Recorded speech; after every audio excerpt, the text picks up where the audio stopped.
Right now we're in the middle of the 18-day EML program, and Venerable Chodron is teaching each day, and so she's suggested that we come together and do some review, just the community, do some review of debate, what she's taught in the last few weeks.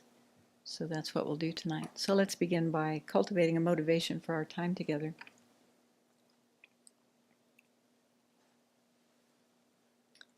Venerable Chodron has given some excellent teachings the last 9-10 days.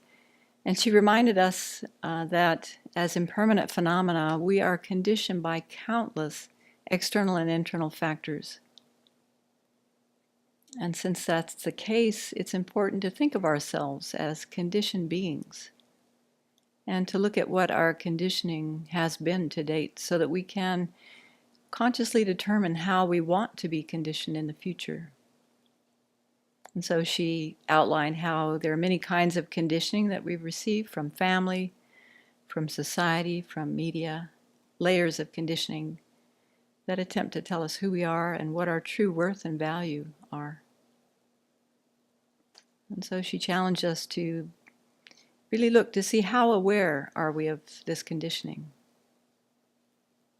So each of us has been conditioned through racial and ethnic identities that we hold, regional identities, identities around gender and sexual orientation, class and age identities, educational and occupational identities, political and religious identities, etc. We also have identities around things that have happened to us as children, as teenagers, as young adults. And so she advised that as we become aware of our conditioning, then we can diminish its strength, the strength of these fixed identities, this grasping to a sense of I. And through our practices, we begin to update the old habitual conditioning and identities and eventually let them go. So each of us can attest that that takes a lot of effort on our part to stay mindful of our values, our principles, the kind of person we actually want to be. And so we must constantly steer our mind in a positive direction to avoid replaying old patterns and behaviors and old strategies that we've internalized.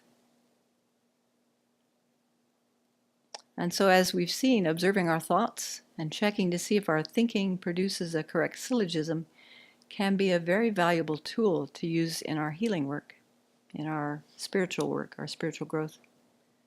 So tonight, let's continue listening and reflecting, debating and meditating on collected topics and reasoning and debate so that we can actually progress towards greater valid awarenesses and towards complete freedom. And not only for ourselves, but for the benefit of all living beings.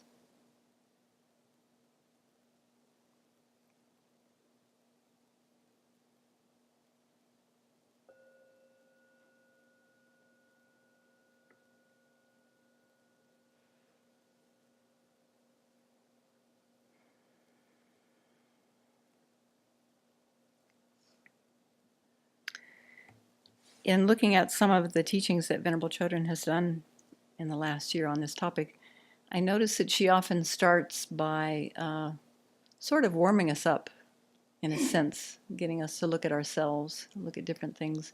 And so I sent out an email suggesting that we could start with some syllogisms, if anybody brought any. So let's start there. Did anybody have time to come up with one or two? My parents' generation is the greatest generation. They have this saying. My reason. Because they were victorious in World War II. They have a different reason. But it's just been something that's playing in my head. So there's this belief. So that isn't the reason, though, that they give. My parents' generation was the greatest generation because they were the pinnacle of this country's existence. The pinnacle, what does that mean? They have the belief that the best time of this country that ever has existed their era was their making. My syllogism is because there was no competition after World War II. Your consequence Yeah, to them. but yeah. So Okay, so what's the syllogism? is their syllogism that I understand it is, my parents' generation is the greatest generation this country has ever seen because they were the cause of the pinnacle of the United States of America. Okay, so let's check that. Is the property of the subject established? My parents' generation is the pinnacle. Of the United States of America. Is that true? Probably every generation thinks they're the pinnacle, and I think especially those who came of age in the '60s would really argue. Yeah, and it also depends on how you're defining it, what that means to you. If it means material success, or there's a lot of Very ways you could subjective, look at isn't that. it? Okay, good. Thank you for that. Consider the subject Chuni. She is responsible for the behavior of her peers and juniors because she was the firstborn child.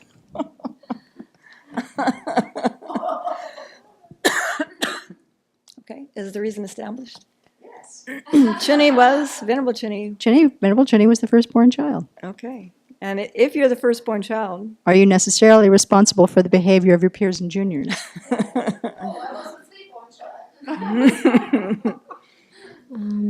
Yeah, sometimes my mind is very stuck, and then I say to myself when I'm a jumper, the subject is a very difficult student because she has many afflictions. okay, let's check that. A jumper has many afflictions, yes. If somebody has many afflictions, is necessarily a difficult student? No. No. Not necessarily. Anybody here not have many afflictions? Well, I'll put my hand down. I have many afflictions. You're in good company, so we can normalize that a bit. Cultural identity, right? So I have a poor character because I write Chinese characters untidily.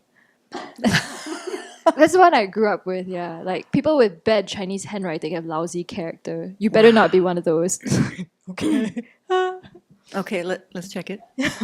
I write Chinese characters untidily, yes. Okay, the reason's established. Yeah.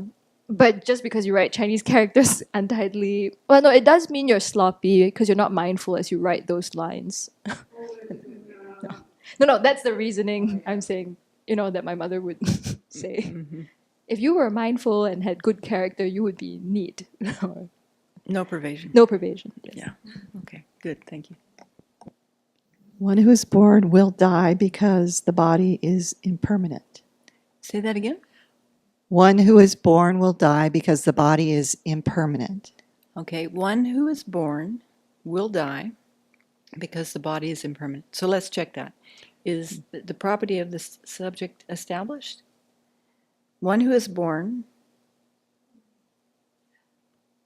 and the body is impermanent. So we're talking about, there's a little bit of, what would you say? The subject and the reason don't match up quite neatly because we're talking about a person in the first instance. The subject is a person, one who is born.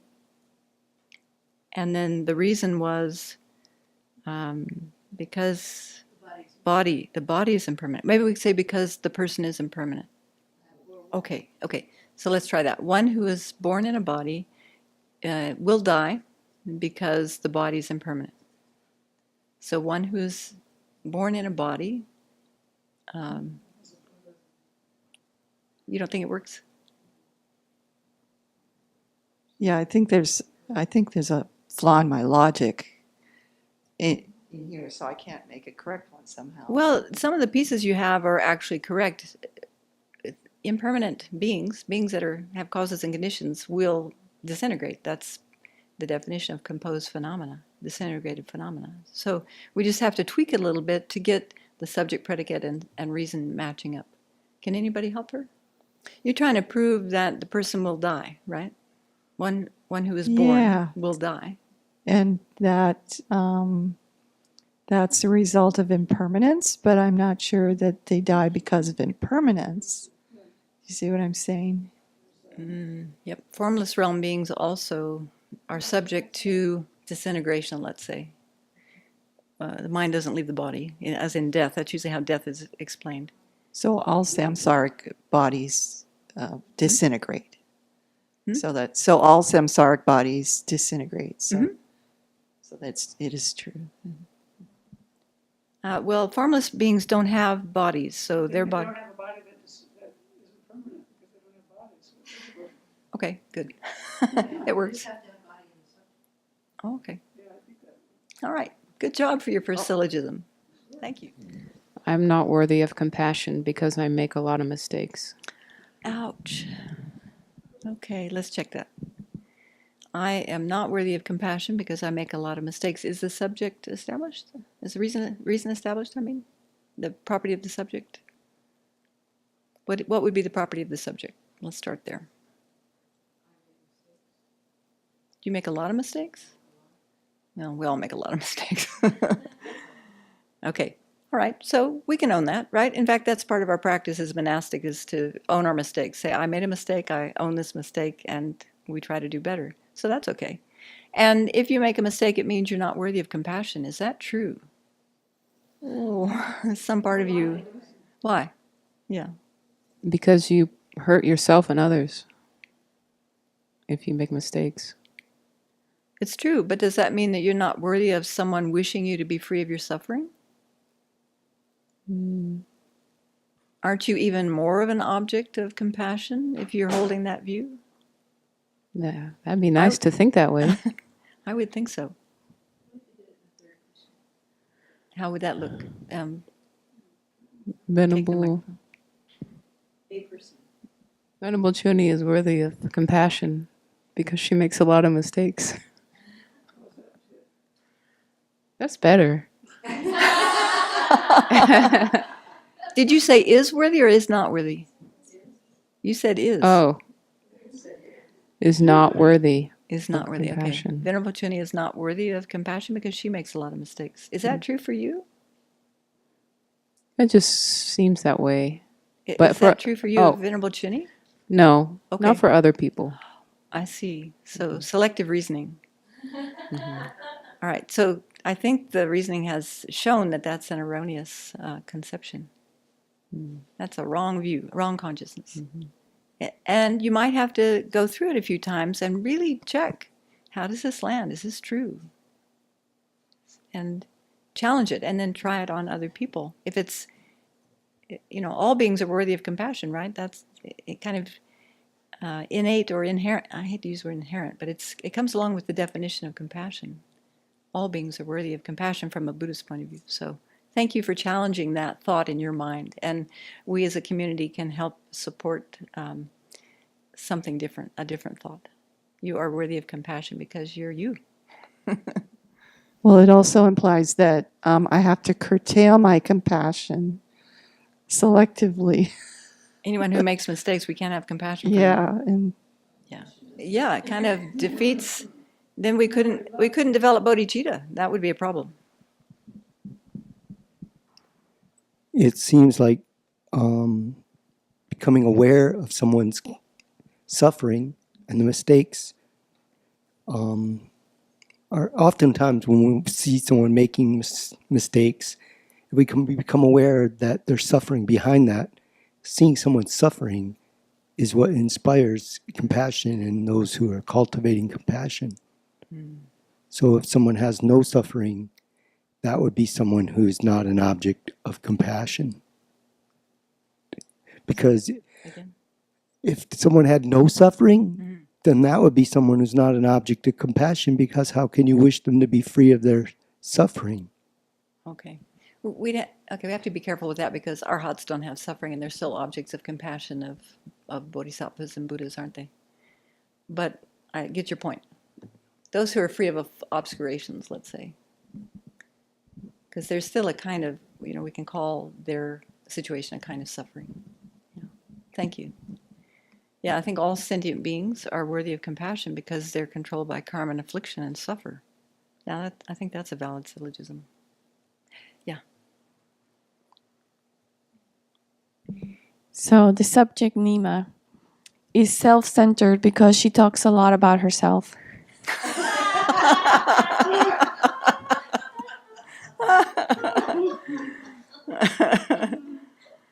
Okay, let's check it.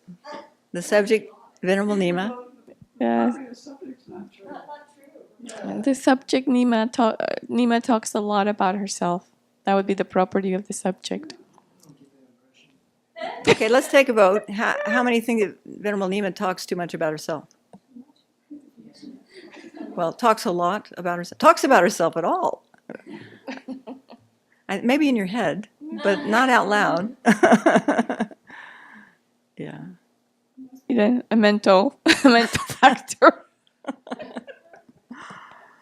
Okay.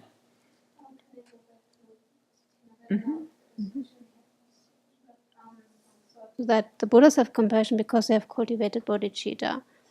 So if Wait, you have, that's a syllogism right there. The Buddhas have Yeah, cultivated compassion. yeah. So if you have because they cultivated have bodhicitta. bodhicitta, you necessarily have compassion. That includes you have all sentient beings in your purview.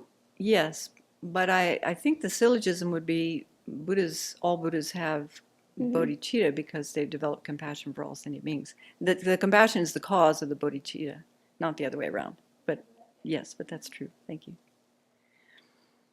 Okay, so especially when we think about identities, this is where I get tripped up a lot, is clinging to identities. And then I have all these erroneous ideas. I have this identity, therefore I won't reveal my many personalities, my many identities. But, well, okay, my largest identity that trips me up is I have some knowledge, and because I've studied. And that leads to a lot of arrogance. So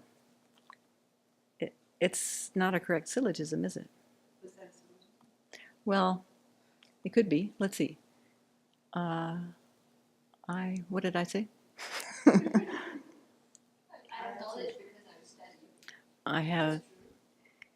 Are you better than other people because you studied? Yeah, that's where the identity, the arrogance comes in. Yeah. So Venerable was talking about really identifying these different kinds of identities that we hold on to, whether it's our occupation or our education or our sexual orientation, our race, our age. I'm superior to others because I'm young, or whatever the case may be. So I think it's worthwhile to apply these syllogisms that we've been practicing to try to debunk a lot of our erroneous ways of thinking, and we'll have less suffering if we do that. So that's why I wanted to bring in her teachings from earlier this week. It's so easy to listen to teaching after teaching after teaching, make beautiful notes, put it in the computer, close the lid. So I'm really trying to make an effort this time to take on board these beautiful teachings from EML. Okay, let's go back to our text. And we can do that by starting with some debate just to create some context. Venerable Dunya when he was here, he was debating with a lot of us, or some of us, and he was showing us how to start a debate, you kind of just create some general context to get you to the topic that you're going to be debating more specifically. So in our Buddhist ontology, we can start by just making some statements, and you can either say I accept or why. So the selfless is divided into existence and non-existence. The definition of existence is that which is observed by a reliable cognizer. Existence are divided into functioning things and phenomena that are non-things.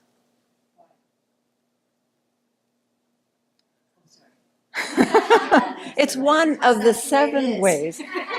It's one of the 7 ways that existence can be divided, and functioning thing, for whatever reason, is the main way that they talk about it in collected topics. Okay, so you accept? Okay, good. Functioning things can be divided into 3 divisions. Posit those divisions. Matter, consciousness, and abstract composites. Okay. So how do these 2 compare? Functioning thing and matter. 3 possibilities. Right. Anything that is a subset or an instance of a larger category, a larger group, is automatically three possibilities, either with or without something that is neither. And I wonder if it seems to make sense to me if we just say, if there is something that is neither, that's the more common experience when something is a subset. There will be 3P with something that is neither. You can find an example of something that is neither. The only time, or in those few instances when you can't find something which is neither, is usually when selfless is one of the categories. And so there's nothing outside of that. Or there are other variations, as Venerable Losang posited a really good debate when we were out working on trees the other day. And it also had nothing that was neither. So I think if we say 3P, that means there is, we can assume there's something that is neither. But if there's not something that is neither, because we're talking about large categories that exclude everything else, then we'd say 3P with nothing that is neither. Okay? All right. How do the two compare? You have to more than one instance. But you have to have more than one instance. Can you say more about that? You can't have just one instance in one of those circles. There has to be more than one. There has to be more than one instance in the circle. So In a the category has to generality. have more than one Yeah. instance. Can you think of something that's a category and only has one instance? I think it doesn't work actually then. But so you can't say any instance. I don't know if you can say an instance. Well, there are things that maybe aren't generalities, like matter itself. Matter? Matter itself. Matter is a A generality, but where's the instance? Color and shape? I don't know. The divisions can be considered instances, or we can talk about pots and pillars and cups and strikers and cough drops. Maybe one that wouldn't have an instance would be the pair, Okay, a cup and a gong. yeah, the two, pillar and pot, or cup and Yeah. gong. Something like that. I know that case comes up. Yeah, that can be That a might have been it. category, but is there anything that is the two? No. Okay, let's save that. That's tricky. I'm not prepared to go there. One thing that would be not a category would be if you were comparing two things and one of them were a specific person, like Venerable Tenzin Sepel. That would not be a category. That would be And there's only one instance of that. yeah.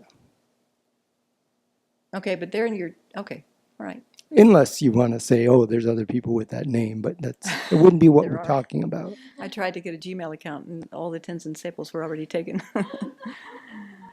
Okay. All right, how do the two compare? Matter and consciousness. Mutually exclusive. Why is that?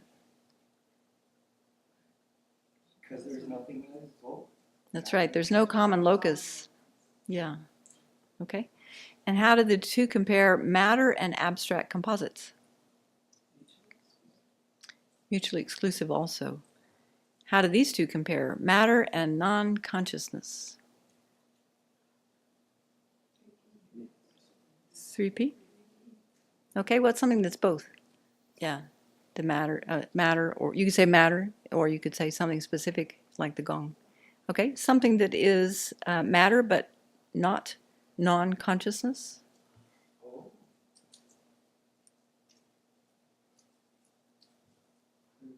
There isn't anything, is there? So when we're talking about non-consciousness itself, we're excluding consciousness, and it includes everything else. So if we're saying non-consciousness, the only thing that's there is consciousness, right? So something that is matter, but not non-consciousness. Not non-consciousness. There isn't anything that's matter that is not non-consciousness. Right, okay, there isn't anything. And what about something that is non-consciousness but not matter? Democracy.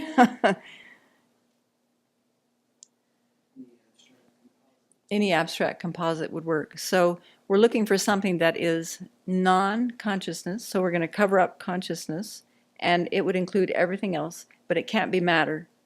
Okay, so we're excluding matter and consciousness. So it could be a permanent phenomena, it could be an abstract composite, it could be a non-existent. And what's something that is neither matter or non-consciousness? Consciousness. Very good. Okay, so when we put in the nons, then it really causes you to slow down and think long and hard. In fact, the comparison that Venerable Losong presented was, how did the two compare non-permanent phenomena and non-impermanent phenomena? It was a good mind bender. And then we went through all the permutations of why each was and was not different things. So maybe we can do that one at the end of the class, if we have time. Okay. So the definition of matter can't be posited.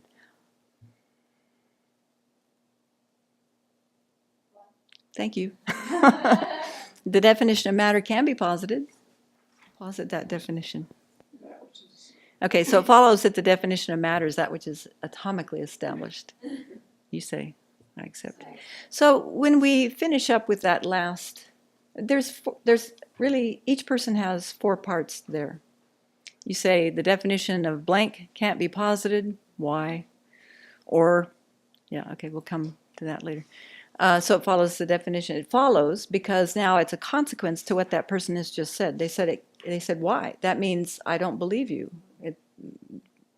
So, okay, from what you've said, it follows that it can be posited. You say I accept. And then we say posit that. You posit the definition. And then just to complete that round, you say, so it follows that the definition of da-da-da is da-da-da, and they say I accept. Nice and tidy, isn't it? I was talking with Venerable Pella just before class, and she steered me to a book by Geshe Tarchin that I look forward to reading, and we have a couple of copies in the library. I'm sorry, I didn't hold on to the title just then, but she said he so gently lays out how you describe debating for Westerners. So I'm really looking forward to it. But he says, so this little debate that we just did, and like the debates that are in the debate primer that Venerable Chuni brought back from Dharamsala, there are some very pat, standard formulas for debating definitions, debating divisions, debating examples, debating pervasions.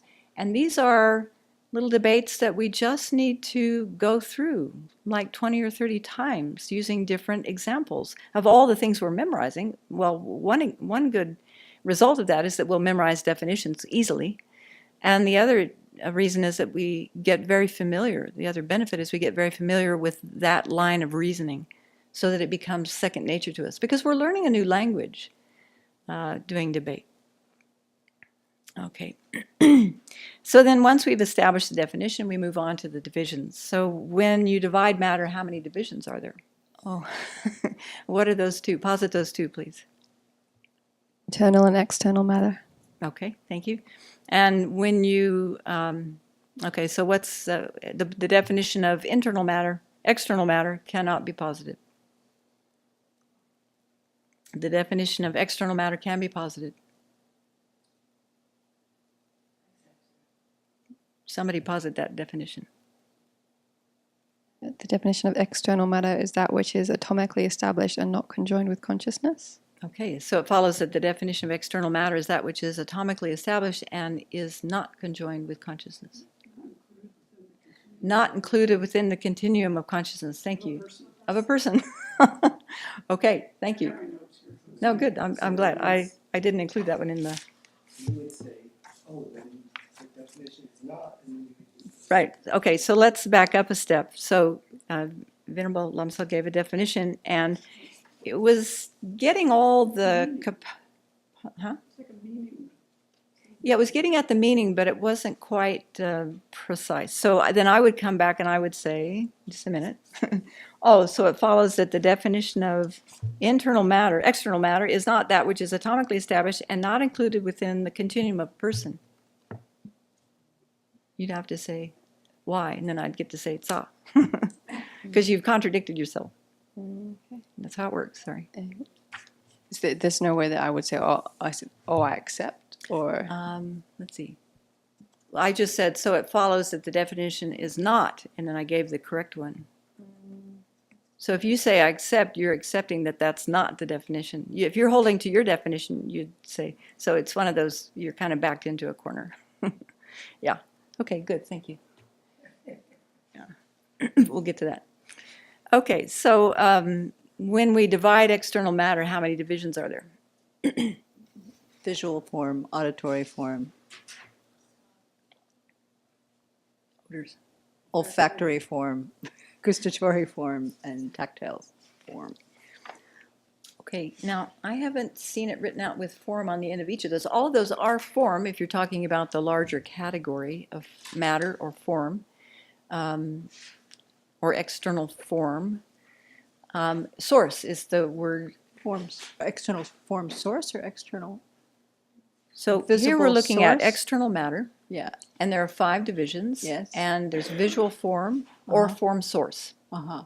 There's sound or sound source. Uh-huh. And the definitions are slightly different. You can see that with sound. With form, it seems like visual form, the form source and visual form has the same definition, an object apprehended by an eye consciousness. But if you look at sound, the two have, sound is defined as an object of hearing, whereas sound source is an object of hearing of an ear consciousness. So I think if we add source, remember last week we talked about if something is considered a source, it's a source for a consciousness. It will give rise, it serves as a condition for a new consciousness. So you could say visual source or form source, sound source, smell source, or odor source, taste source, tangible source. You could say it that way. Just by saying form source, you're implying visual, or do you have to say visual form source? Because they're all form. They are form, but they are not all form source. So this is why I think Daniel Perdue has matter in the larger category, just to separate the two for us Westerners. Right, so that's one way of doing it. Visual form, sound, odor, taste, and tangible object. Or we could say form source, visible source. No, he uses form source, sound source. Yeah. So, okay, so form source, sound source, odor source, taste source, tangible source. And then in those definitions, you would add this for a certain kind of consciousness, because it's linked up. Each of those will have their own unique type of consciousness. Okay, so it follows that the 5 divisions of matter are visual, forms, sounds, odors, taste, and tangible objects. Oh, I'm just curious if you've seen the term sense, like form, sense sphere? Like Yes, sound, that's sense sphere. Is that equivalent to source? Yes. Yeah, it's just a challenge of translation. Well, no, it's not. I don't know. Let's ask. Hey, that's your research. You're studying Tibetan.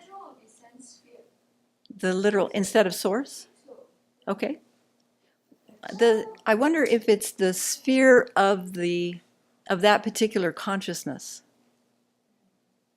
You know, because when we look at what 3 things come together when we create a new moment of consciousness, there's an object, there's a uncommon empowering condition that only can know a certain type of object, and then there's an immediately preceding condition.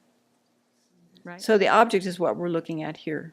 The visual form or form source is going to be the object for a particular type of consciousness, not all consciousness, just a particular type. So it has an uncommon empowering condition, which is the eye sense power, or eye sense faculty. I think that's why it's described that way. Okay, the definition of visual form can't be posited. Okay, it follows that the definition of visual form can be posited. Okay, posit that definition. You got it, Venerable Chukme? So it follows that the definition of visual form is an object apprehended by an eye consciousness. Great. Okay. All right, so where do we go from there? If we're just going through normal debating, where would we go from there? Would we go to divisions? That would make the next logical sense, wouldn't it? Okay. So when you divide visual forms, how many divisions are there? 2. Those 2 can't be posited individually. In other words, you can't posit those 2. That's what that means. Why? Oh, they can be posited. Please posit them.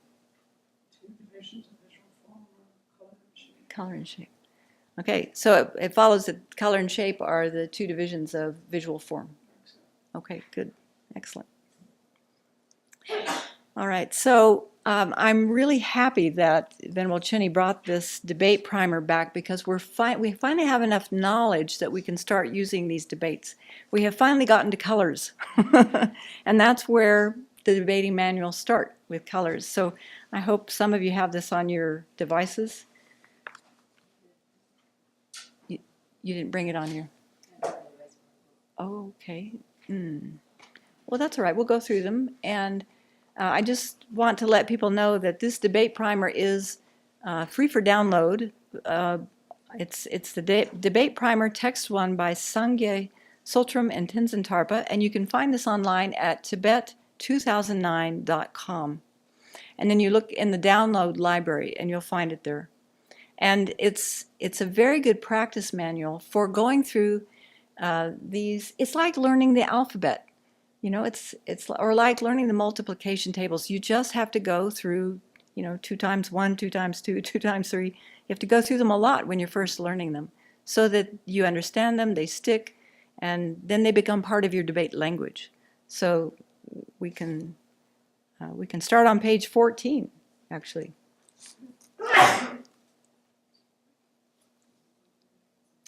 The first debate is called, "What is red?" So the challenger says the subject, that part we haven't gotten to in the text. The subject, just as Manjushri debated it. We'll come to that. How you start a debate, when you stomp your feet and clap your hands. Okay, so then the challenger says, it follows that the subject red is a color. You say, right. The subject red is a color because it's suitable as a hue. Because red's color is suitable as a hue, or red is suitable as a hue. Yeah.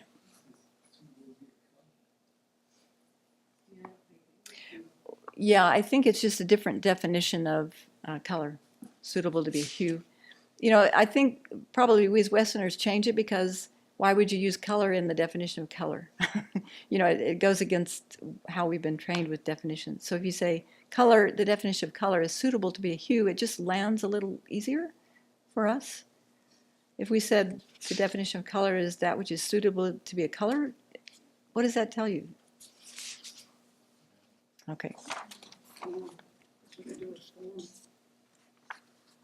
Yeah. The definition of form is that suitable to be form. It's a little problematic. Yeah. Okay. So let's go on. And all right, let's look at page 15. 15 is debating definitions. So I want to point out just a few distinctions between Tibetan language and English language. When I was talking with Venerable Dunyu and several other Tibetan speakers, what they said is that this text has a word-for-word literal translation of the Tibetan, so that we can see what that language is like.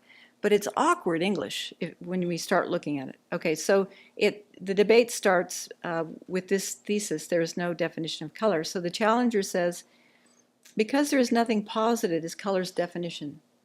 Now, because it starts with the word because, that's a clue, that's a marker in the Tibetan language that they're positing a reason. And another way of understanding that statement is, I bet you can't posit the definition of color. That's basically what it's saying. Or, as Geshe Tarchin says, it's obvious you can't posit the definition of color. Has a little bit of an edge to it. But basically, it's what we've been saying. The definition of color can't be posited. It's getting at the same thing, isn't it? Okay, and so then the defender, in this text, you'll see, we have been saying, why? Because it doesn't make sense. We know the definition can be posited. But if you look at formal Tibetan debating language, you would say reason not established. Now, this does the head in, because you're thinking, wait, there's a reason, but there's no subject to match it up to say that the reason is not established. So how can you say reason not established? it's a convention. It's how you start a debate. And really what you're meaning here is nonsense. That's not reasonable. That's unreasonable, what you've just said. It doesn't mean reason not established, like the subject and the predicate have no, or the subject and the reason have no relationship. It was a reason. They were just saying It is a reason, but there's no subject. So how can you say reason not established if there's no subject to check the reason against? Is it implied? That's not how it's been explained to me. I could see how it would be. Because, if you say to somebody, because there's nothing posited as color's definition, it does kind of imply the definition of color can't be posited. Well, especially if that's what the person just said before you.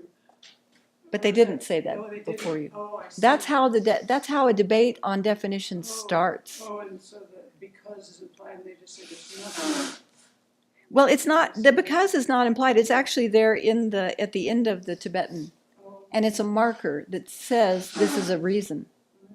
So we could even take those brackets out of around because. It actually says because there is nothing posited as color's definition. Okay, so I just wanted to point that out because if you start reading these debates, you'll go, what's going on here? Why is there no reason established? So I've talked with just a few people about this. Just keep that in the back of your mind. Right now, for us, getting started with debate, it probably doesn't make any difference if we just say why. But down the track, if we start debating, if we start going to formal debates with other nunneries or monasteries, well, maybe then it's going to matter. So just keep that in the back of the mind, okay? When we get really good at this.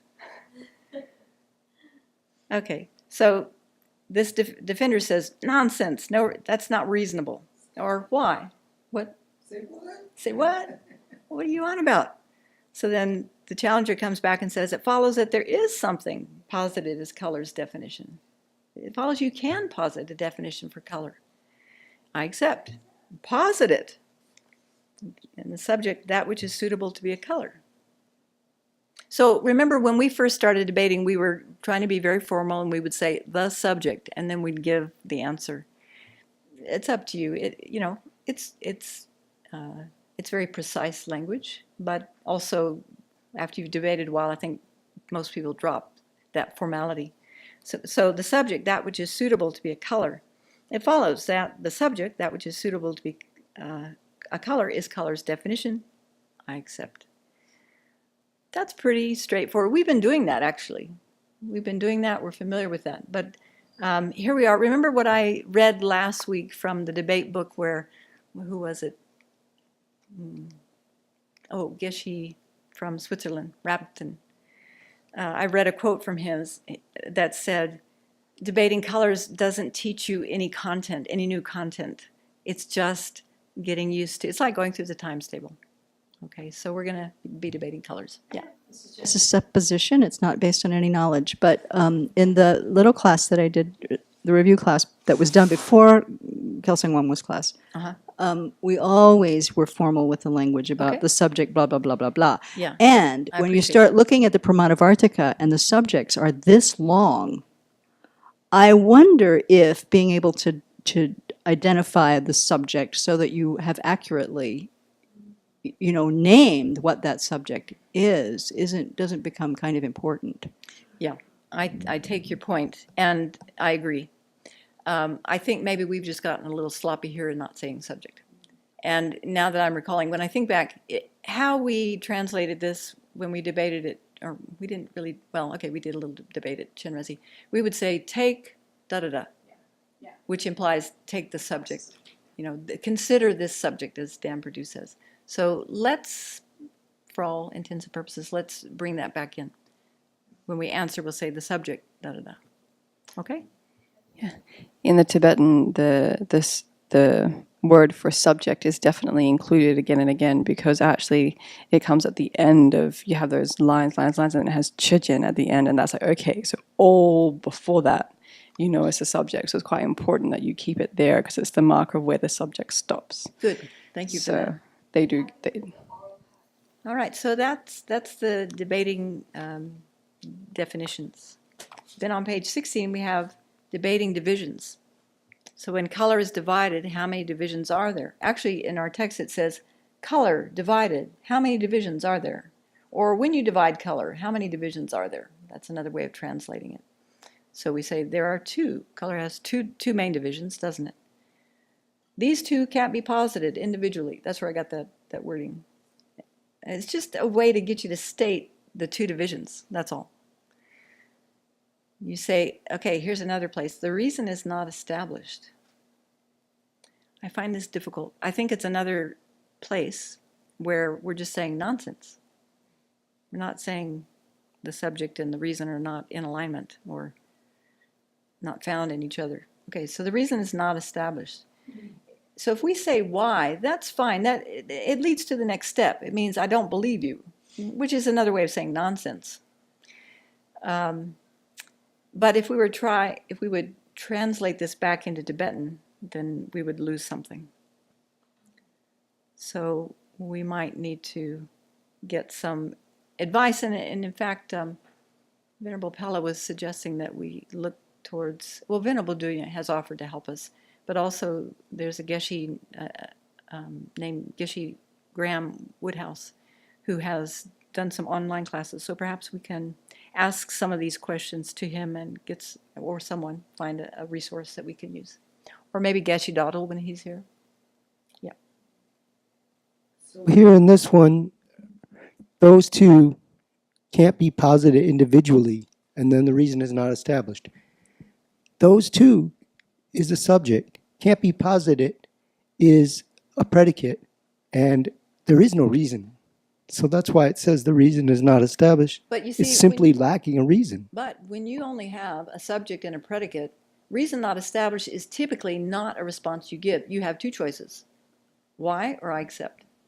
So that's why it's odd that it's there. But as Venerable Dunya explained, this is just a debating convention. So it is a reason because these two can't be posited individually. Okay, that makes sense.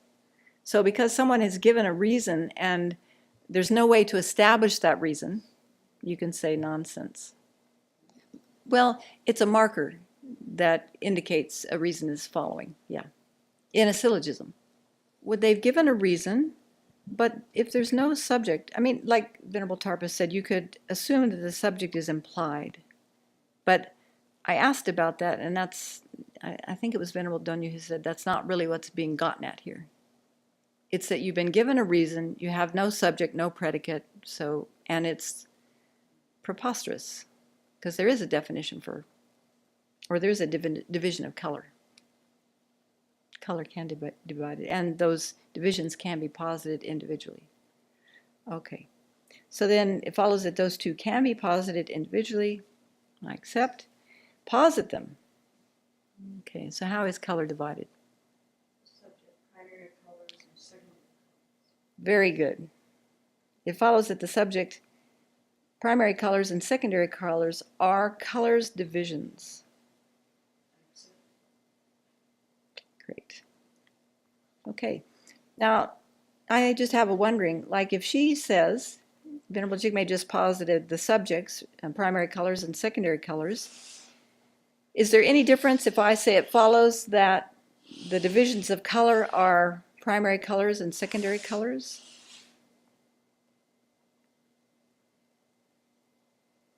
In the text it says it follows that the subject, primary colors and secondary colors are colors. It follows, yeah, the divisions of colors are colors divisions. Sorry, I didn't see it was in parentheses.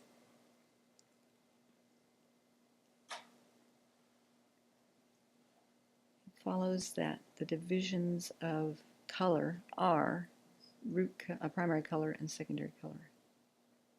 I think it's 6 of one, half a dozen of another. I think either way you're saying that these two divisions are colors, or colors divisions are these two. I think it gets at the same thing. Okay, someone can correct me if that's not right. Okay, so again, we're very simple, straightforward, actually. If you want to just look at the one online and write out in your own words so that it flows a little more easily, I think that's a great idea. You can use the language that we've been using. Instead of reason not established, you can just say why. It's up to you. Either one's going to work. And language that you can hang on to and remember, and then just keep going with different definitions, different divisions. Okay. So we could take the first one, primary color or root color. When primary color is divided, how many divisions are there?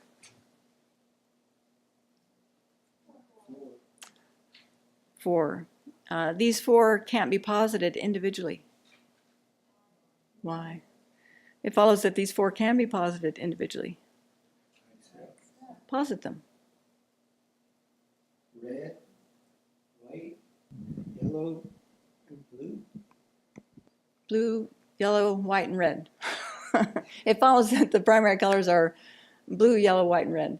It really helps if you memorize them in the order that they're in the text. And of course, different texts have them in different orders. So pick a text and memorize that order. It will help you remember. If you know there's a list of 4 or a list of 6 and you just randomly memorize them, it'll be difficult to call them up. But if you can see something in your mind like BYRW, whatever mnemonic you use, then that's going to be helpful. I just know there's 3 root colors.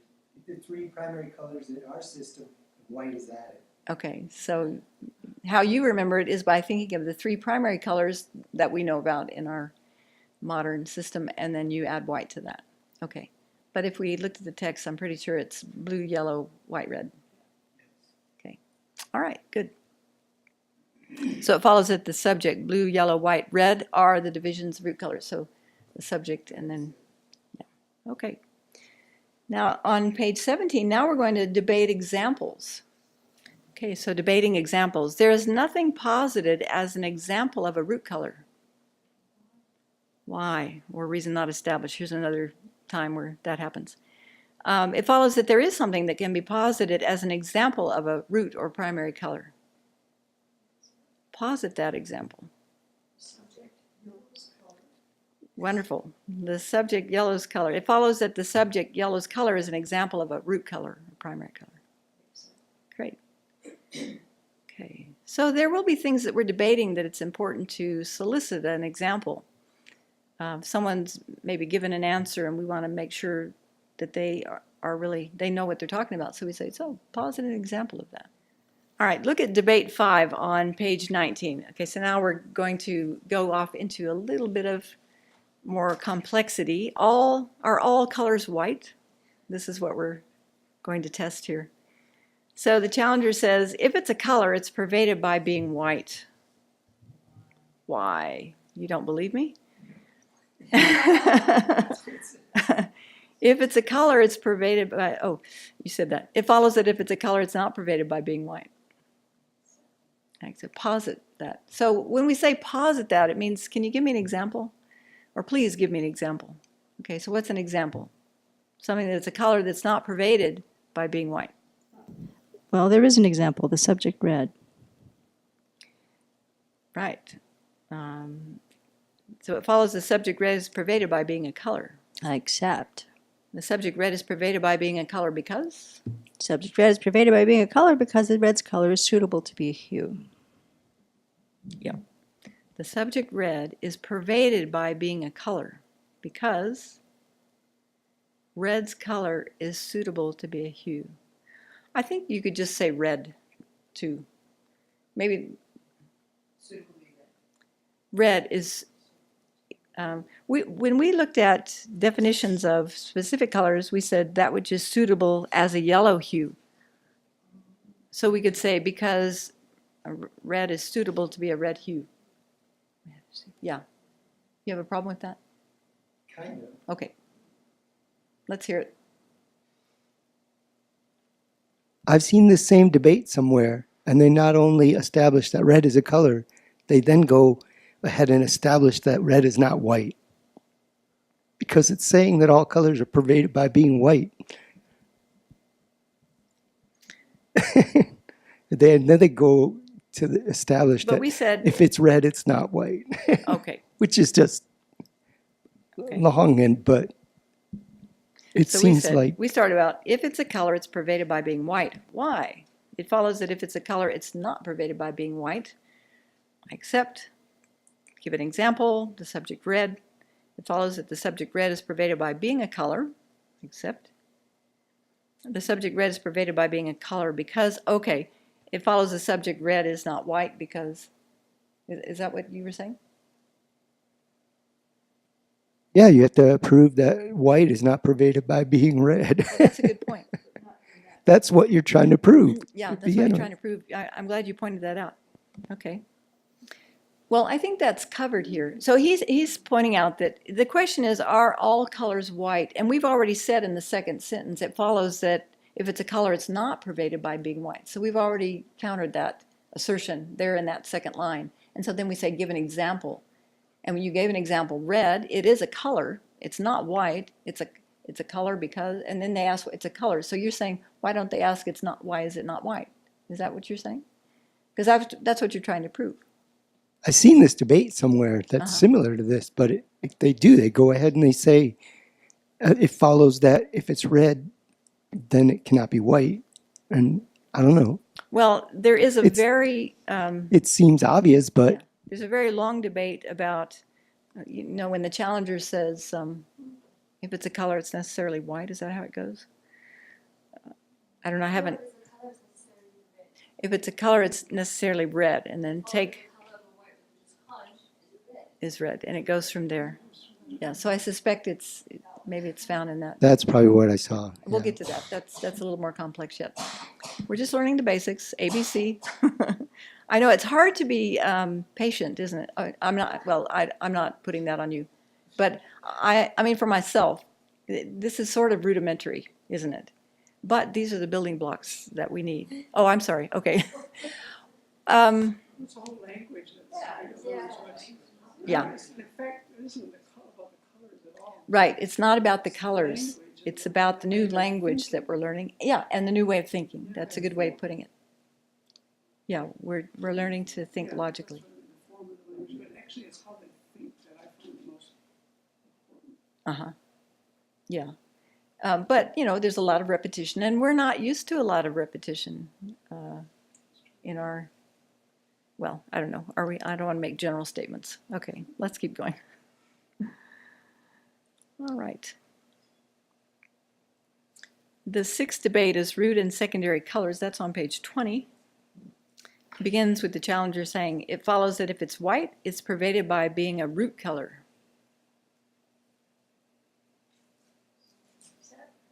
Oh, is that on page 20? Debate 6, is that how it starts? Okay. Was there a problem? Okay. It follows that if it's white, it's pervaded by being a root color. Does something appear in your mind when you hear that statement? You have to stop and think, don't you? If it's white, it's pervaded by being a color. So which one is the bigger category, the bigger circle? Primary color, thank you. Primary color. So if it's a white color, it is pervaded by being a root color, is what's being said there. Okay, so I accept. In other words, it's saying white is necessarily a root color. That's another way of understanding that statement. So if it's white, it's pervaded by being a root color because? What's the reason? Because white is one of the primary colors divisions. Okay. So then we're going to check, does the pervasion go both ways? It follows that if it's a root color, it is pervaded by being white. Can you see that? Does something appear to your mind right away? If it's a root color, it's pervaded by being white. Okay. So it follows that if it's a root color, it's not pervaded by being white. We'll pause it. In other words, give me an example that proves your point. For example, the subject, blue or yellow or red. That's right. Okay. So we've just gone through 6 debates. And I wonder, it's really your choice. We could pause here and do some practice with those 6 debates, putting in different examples, since we have so little time for practice, or we could go on. we could look at shapes and sounds, and it's your choice.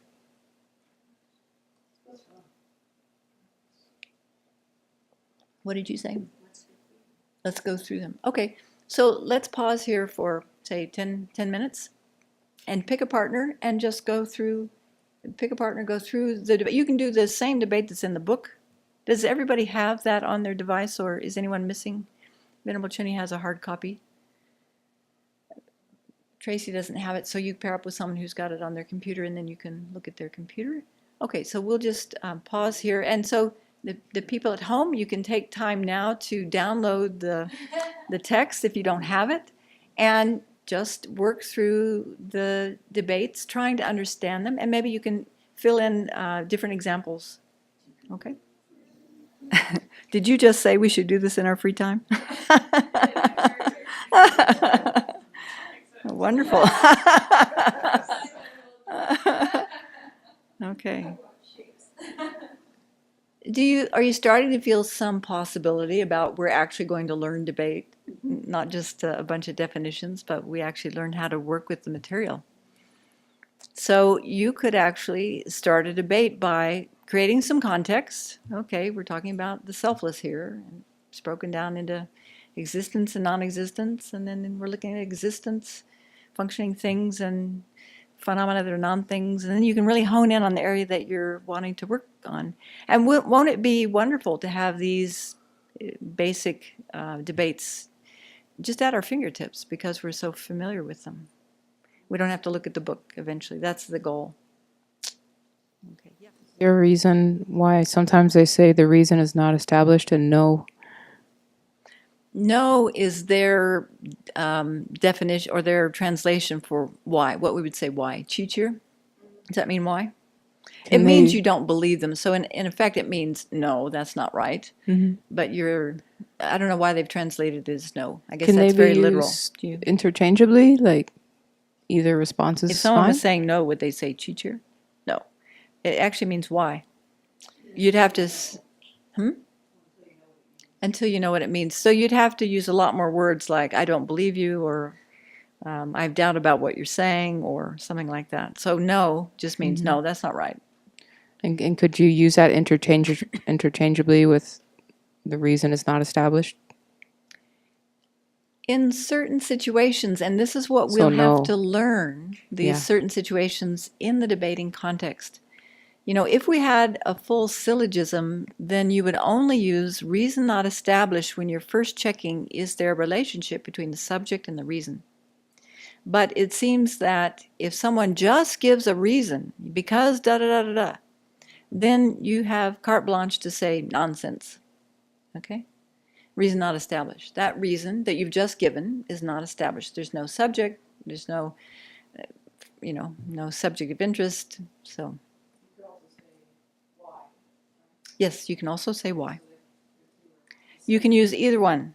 We have been predominantly using why because that makes sense to the English ear. Why? I don't believe that statement. Why do you say that statement? Give me a reason to believe what you've just said. Can you give me a reason for what you've just said? And then instead of giving a reason, the person throws a consequence. Oh, so it follows that that definition can be posited. So the debate could go in different ways, couldn't it? But we're just learning these stock debates so that we have the building blocks for going out and debating. Yeah. Anything else? Any other questions come up? Yeah. Okay. Somehow, she said, Can you speak up just a bit? We played a little bit of something else. It follows that if it's anger, it's pervaded by matter. Matter. Okay. Yeah. And then why? Why? And then it follows that if it's anger, it's not pervaded by matter. Let's, for example, take the microphone. I accept. Yeah. Uh-huh. Posited. So the subject is is anger. No. The subject, resentment Yeah. Okay. or jealousy. It follows that the subject anger is pervaded by being matter. I don't know. I like to apply that to something. No, because sometimes you, for example, you hit a person with a stick and you think the stick is the cause for your anger. Oh, So, and then to be able to think through it and to apply. okay. kind Well, of I would say reasoning. keep playing with it until it becomes clear for you. And you can I hope you always could look help for. me. Yeah, I hope you could help me and make Oh. it for me right now. Right. Maybe after class, nothing comes to mind. But when we're debating, and you can always ask for a reason for clarification. If you're the challenger, you can ask for a reason for clarification. So anger is not matter because, and then you can say because it's not atomically established, or because it's clear and knowing. You can give the definition of consciousness, which we're coming to in this next section of the text. So you could go either way. It's not, it doesn't fulfill the definition of matter, or it fulfills the definition of consciousness. But I think you're asking something else, so we can keep talking about it. So let's just finish this section on colors and shapes. I think we can get through the rest of colors and shapes, and then we'll start with sounds next week. If Venerable has a dentist appointment in the afternoon, so I asked her, will we do review next week? She said, possibly, prepare for it. So we might continue, and we might not. She may go further with the text. Okay. So so we're going to talk about shapes now. The definition of shape can't be posited. Oh, the definition of shape can be posited. It follows. Posit it. So it follows that the definition of shape is not that which is suitable to be shown as a shape. Sa. Okay. That which is suitable to be shown as a shape. At least that's how it's, if you look at different translations, you'll probably find different, maybe you saw it translated differently somewhere else. Okay, so we have the definition of shape. So how do the two compare, round bread and shape? Are you sure? Is a white horse white? This is exactly why we do these things, so that the comparisons stand out. So we're comparing round bread and shape. Bread, like the round bread that Venerable Jampa makes, the German bread. It's round, isn't it? Well, it's not complete, it's not spherical, but it is round. Mutually exclusive, right. Why are they mutually exclusive? Round bread and shape are mutually exclusive because? Okay, because, so I said, why are round bread and shape mutually exclusive? And you said because round bread is principally an object of taste, and shape is an object of visual form. Good, very good. Okay, how do the two compare? Round brown bread and color. Mutually exclusive. Why are round brown bread and color mutually exclusive, Venerable Tarba? Give her a microphone, please. Actually, go ahead. I have to go with the last one because color is not of it. Oops, I can't do it. You can. Okay, so Venerable Chuni in the Because last... bread is an object of taste and color Bread? is an object of sight. Bread is primarily an object of taste, and color is an object of sight. It's a visual form. Yeah, so one is a taste or a taste source, and the other is a visual form or form source. Good. Okay. It doesn't? Form? You see bread. Well, the primary, okay. So it's a visual object. Yes. That's where I I was going to remember say that, and I'm asking. like, it doesn't really work in my mind now. I remember asking, what is the primary purpose of bread? It's to eat. Yeah, I know. Okay. I don't I know, I've asked subscribe for a to list. this. Please give me a list. What are the visual Yeah. objects? What are the taste objects? Yeah, I know they have that. I don't subscribe to that theory. Well, this is debate, and in debate, how I've heard it said before is that there's like a primary way of accessing an object, and then there are secondary ones. Like, for instance, you could touch bread. It's a tactile object as Right. well, or tangible object. Right. You can smell bread for You sure. can see bread. You can see bread. So it actually is all of those objects, but primarily its purpose. When you look at its function, what is the function of bread? It's taste, it's to eat. Yeah, see, it's so relative. Like, I used to make bread and deliver it, and it was a way I earned money. So its function for me was to earn money. People weren't buying it from you to put on their coffee table. Right, I get that. Or to sell it and make more money. I get that, but it's just it's just so arbitrary. Well, okay, I know it seems arbitrary, but if we really think about, we're talking about what are the primary, we're trying to know what is an object and how do we relate to those objects through our senses. Right. So what's the primary sense that engages bread? Yeah, it just that really doesn't work for me. Okay. Because even when I eat, I would say it might be more the tactile sense. Because when I eat, I don't pay attention to taste, to tell you the truth. Oh.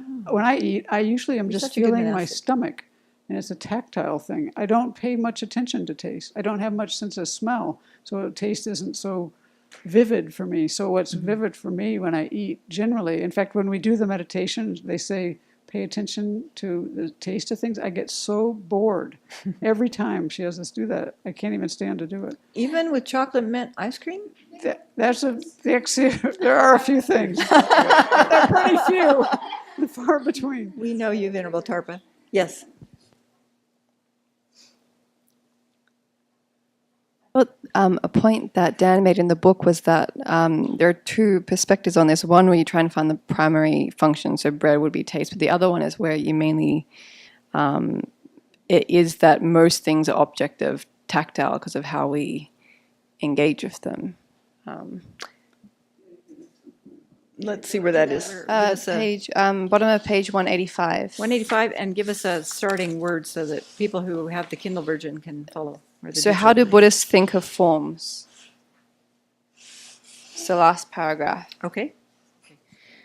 So how do the Buddhists think of forms? Some Buddhist thinkers say that ordinary forms are classified as one of the 5 types of external matter on the basis of its predominant purpose or usage. Thus, a painting is a visible form. Bread is an object of the tongue consciousness or taste consciousness. Flesh and bones are earth and thus tangible objects, and so forth. Others say that pots, bread, flowers, and so forth are tangible objects because of being objects experienced by the body consciousness. Well, they're not exclusively experienced by the body consciousness. When you're eating, you've got body consciousness, taste consciousness, even smell consciousness to help you taste. You're not, eye consciousness to get it into your mouth. Decide if that's the bread you want. And there might be some sound to chewing even. Okay. Indeed, the eye consciousness perceives the color and shape of a pot, but by this interpretation, the pot itself is earth and thus a tangible object. Seeing fire is a case of seeing the color and shape of fire, but the element fire, that which is hot and burning, is apprehended solely by the body consciousness. So, in a sense, I would agree with you. Oh, keep going. Okay, so that's the first perspective. The second perspective, thank you. The second position seems to be more defensible, he says. He's given both perspectives. Thus, the second position seems more defensible. You can imagine the endless quandaries that would result from trying to sort out the predominant purpose or usage of things. Also, the second position, that all these forms are amalgams of elements, is more in accordance with the scientific way of thinking, thus fits in for us. This issue is worthy of reflection. What did you say? But harder to debate. Yeah. So let's go back. How did the two compare? Round, brown, bread, and shape. Go ahead, you have the microphone. Mutually exclusive. Yeah. Because bread has a shape and has a color. And bread's shape, round, would be 3 possibilities with shape. But bread is not a shape, and bread is not a color. Right, so So that's it's the same first as- way yeah. of looking at it. And if we looked at the second way, which is that bread is primarily a tangible object, right? then it's still mutually exclusive, because a tangible object is mutually exclusive with shape, which is a visual object. But with that line of reasoning, how could anything have a shape? It has a shape. That's what I'm saying. Its shape. It has a shape, and its shape is three possibilities with shape. You said you started off saying they were mutually exclusive. Bread and shape are mutually exclusive. Bread is not a shape. It has a shape. The same as a horse is not a color. It has a color. Yeah. And so we can think of it in that same way. Okay, so the subject. Here, Yeah, do it that way. That will help. That's where please, go ahead and repeat it. Well, that's why it's, so the subject, round, brown, bread, and shape are mutually exclusive. Because? Why? Because the subject bread is not a shape. But if you said the subject, the shape of The round brown bread. Yes, if you said the shape of the round brown bread, or the shape of the round bread, the round shape of the bread, either way, and shape, as you pointed out, it's three possibilities. The round shape of the bread round and shape shape, of the bread, yeah. because the round shape of bread, as well as the round shape of the gong, the round, or the beach ball, everything else. Okay, good. All right, so we won't be doing a lot of these kind of debates, will we? Christina, can you get the microphone? So this reminds me of how we say aspects. We can perceive the aspect of something, but not the object itself. So, I mean, Yeah. even we say the pot is experienced by the body consciousness. You could also say the pot's tactile aspect is what's experienced by the body consciousness, not the pot itself. If we're going to say it's the Well- color and shape that's experienced by the eye consciousness. Yeah, usually we say, it's said that consciousnesses arise in the aspect of the object. Is that right? Did I get it backwards? Object. The consciousness arises in the aspect of the object. So, like tactile consciousness is going to arise in the aspect of shape. The shape is, oh wait. Yeah, Tangibility. tangibility, sorry. The body consciousness, there we go. Body consciousness arises in the aspect of rough or smooth, even, uneven, those sorts of things. High, low, did your bread rise or not?